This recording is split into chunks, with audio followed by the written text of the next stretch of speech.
পরমাণু ইস্যুতে আলোচনার মধ্যেই নিজেদের জাত চেনালেন মার্কিন প্রেসিডেন্ট ডোনাল্ড ট্রাম্প। বলা নেই কওয়া নেই, শনিবার সকালে আচমকা ইরানের কয়েকটি শহরে হামলা চালায় আমেরিকা ইসরায়েল জোট। এতে supreme leader Ayatollah Ali Khamenei, president Masoud Pezeshkian, একাধিক মন্ত্রী, সেনাবাহিনীর উচ্চপদস্থ কর্মকর্তাকে টার্গেট করা হয়।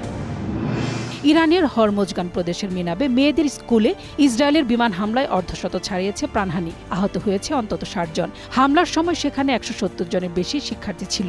এছাড়াও বিভিন্ন বেসামরিক অবকাঠামোতেও হামলা চালায় আমেরিকা ইসরায়েল জোট। ইসরায়েলের সামরিক বাহিনী বলেছে তারা ইরানের শত শত সামরিক স্থাপনা হামলা চালিয়েছে। ইরানের তাসনিম নিউজ এজেন্সি জানায়, রাষ্ট্রীয় সংবাদ মাধ্যম ইরান সহ একাধিক নিউজ ওয়েবসাইটে সাইবার হামলা হয়েছে।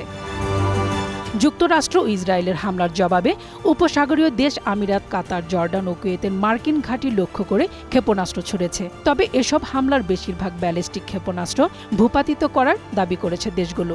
বাহরাইনের রাজধানী মানায় যুক্তরাষ্ট্রের ৫ম নৌবহরের সদর দপ্তরে ইরানের হামলার পর দূতাবাস বন্ধের ঘোষণা দিয়েছে হোয়াইট হাউস।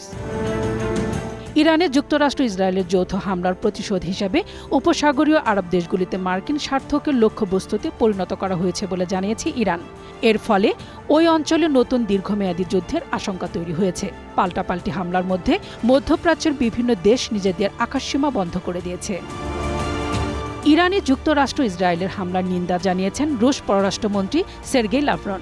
ইরানের পররাষ্ট্রমন্ত্রী আব্বাস আরাকচির সঙ্গে টেলিফোনে আলাপকালে তিনি একে বিনা উস্কানিতে হামলা বলে মন্তব্য করেন। ট্রাম্পকে ব্যঙ্গ করে তিনি বলেন, শান্তির দূত আরও একবার নিজের আসল চেহারা দেখিয়েছেন। আর যুক্তরাষ্ট্র ও ইসরায়েলের তথাকথিত একতরফা সামরিক পদক্ষেপ প্রত্যাখ্যান করেছেন স্পেনের প্রধানমন্ত্রী সানচেজ।